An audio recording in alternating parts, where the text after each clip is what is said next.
წარმოვიდგინეთ, რაღაც გრძელი მოწყობილობა რომ არსებობდეს, რომელიც დედამიწიდან კოსმოსში რეკორდული სიჩქარით მოგახმედრებს.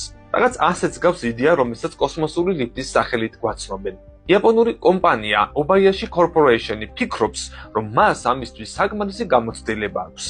სამეცნიერო ფანტასტიკას კი გავს, მაგრამ ამბავი ასეთია. გამოდის თუ ყველაფერი გეგმების მიხედვით განვითარდება, ერთ წელში ამ პროექტს უნდა შეუდგნენ, მაგრამ შესაძლოა ვადები გაიზარდოს. თუნდაც იმიტომ, რომ ამჯერად კვლევისა და განვითარების დიზაინის, შემუშავებისა და პარტნიორების მოზიდვის ეტაპზე არიან. ზოგიერთი დიზაინის მიხედვით კოსმოსური ლიფტები ტვირთს ელექტრომაგნიტური კლაიმბერებით გადაიტანს, რომლებიც შესაძლოა დისტანციურად იკვებებოდეს, ან მზის ენერგიით, ან მიკროტალღებით, რაც კვლავ საწვავის საჭიროებას გამორიცხავს ბორტზე. ამგვარად შესაძლოა კოსმოსში ობიექტების გადატანის ფასი შემცირდეს, თან მკვეთრად. რა აფერხებს კოსმოსური ლიფტის აგებას?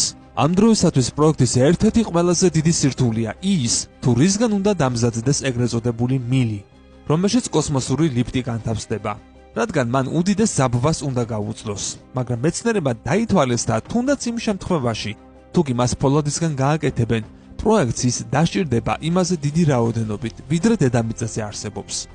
ასევე აქვთ ნახშირბადის ნანომილების ვერსიაც. ცნობისთვის, ნანომილი არის გრაფიტის შებრუნებული ფენა, რომელიც ფანქრებში გამოიყენება.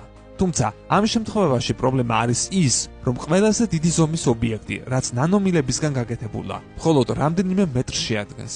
ისიკავას თქმით კი, იმისთვის, რომ ყველაფერმა სწორედ იმუშაოს, საჭიროა მინიმუმ 35,200 კილომეტრიანი ტროსი.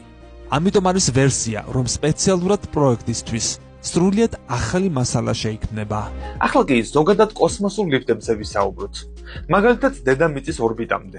მე თუ მკითხავთ, მარსამდე ლიფტის მილის გაჭიმვას, რაც მართლაც სიგიჟის ტოლფასია, სჯობს მეცნიერება ორბიტალური ლიფტის ფუტურისტულ პროექტზე გააგრძელონ მუშაობა. ესეც წარმოუდგენელი ინჟინერიის სფეროდანა, მაგრამ ბევრად რეალისტური, ვიდრე მარსამდე ლიფტის წასვლა. მოკლედ, კოსმოსური ლიფტის სამაგრი წარმოუდგენელი ძაბვის ქვეშ იქნება, რის გამოც ის მიდრეკილი იქნება გადახვისკენ. ჭექაქუხილმა ის შეიძლება საერთოდ გააქროს.